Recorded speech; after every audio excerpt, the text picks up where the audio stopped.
Our next discussion is about the critical engine theory and what makes an engine critical. There's two types of twins. We have conventional twins and we have counter-rotating twins.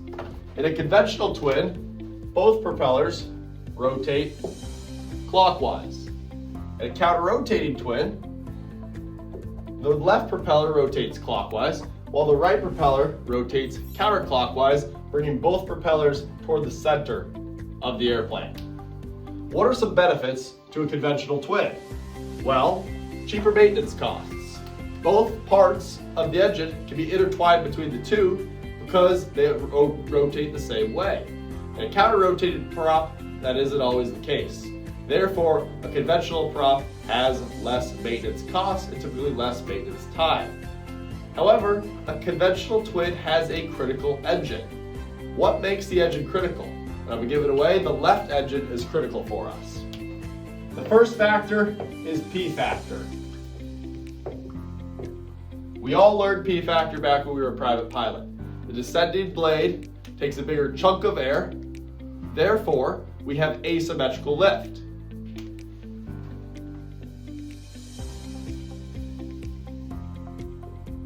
With both props rotating clockwise, P factor is going to have a bigger impact on the right side of the propeller, creating more lift on the descending blade.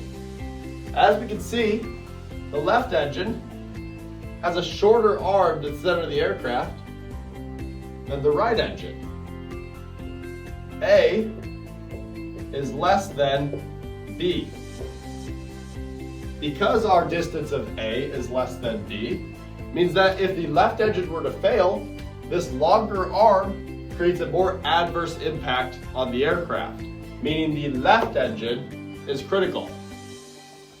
In a counter-rotating prop, such as the Duchess, we don't have this issue. Why?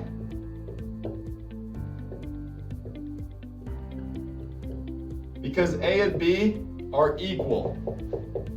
A equals B, therefore both engines are equally as critical. Our next topic is accelerated slipstream.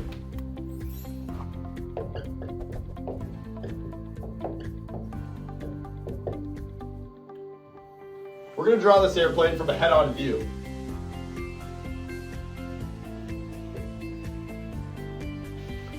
Similar to P factor. More air going over the wings means more lift. And again, we're looking at this airplane from behind. This is the left engine, this is the right engine. The descending area here is going to create more lift. Therefore, again, if the left engine fails, there's a greater arm between the lift and the center of the airplane. This greater arm shown here by B is going to create a more adverse impact if the left engine were to die. If both engines are operable, we see that B is greater than A. If the left engine is operable, we see we have a shorter arm here, meaning there's less of an impact. But if the left engine dies, this long arm caused by B there is going to create a worse impact on the airplane.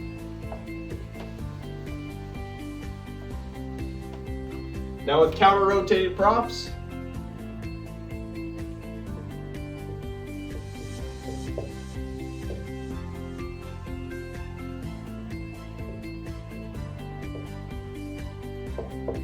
A equals B, as we can see. Now there's a second part to accelerated slipstream that is often overlooked. When we lose an engine, we yaw, roll, and pitch down. That pitch down motion is caused by accelerated slipstream.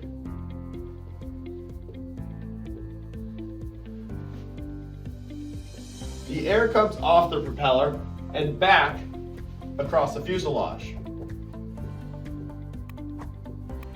As you can see, with the left engine operable, there's some air going over the tail.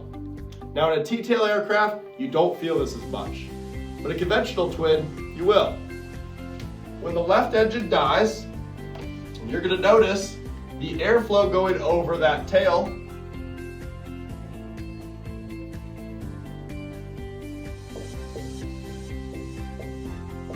goes away. There's no longer air here for the horizontal stabilizer or stabilizer, depending on which plane you're flying, to create that lift, causing it to have to pitch down. With no air here, that again makes this left engine even more critical. Now, like I said, in our Duchess we have a T-tail, we don't feel this as much, but it's still good to know.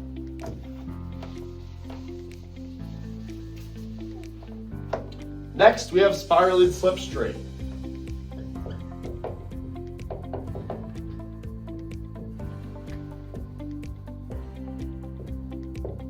As air comes off the propeller,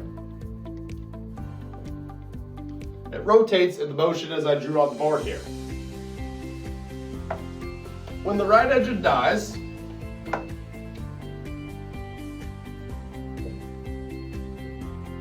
we want to yaw toward that right engine. However, the slipstream coming off the left engine actually allows us to yaw a little bit back to the left, helping us in this situation. But when our left engine dies, we lose that help because the slipstream just goes out into the abyss. So now we yaw towards that left engine, we have nothing helping us pull it back. In a counter-rotating prop,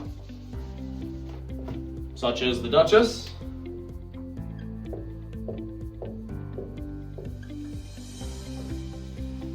we get that assistance no matter which engine dies. If the left engine dies, the slipstream on the right side pulls us back. Vice versa.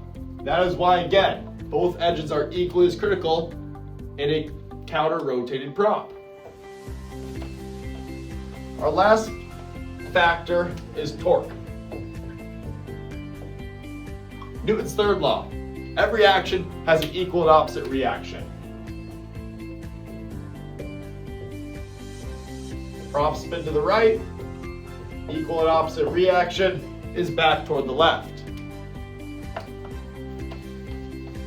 Let's say our right engine dies.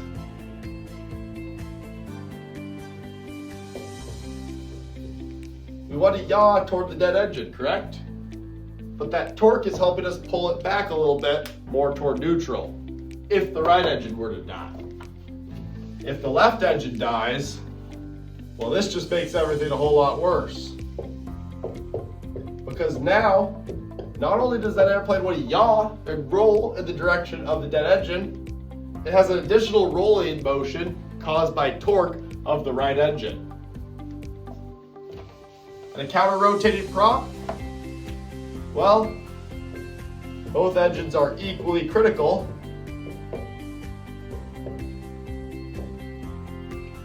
Because that torque will impact both sides equally. We no longer have that force that pushes us further away from our center as we did with a conventional prop.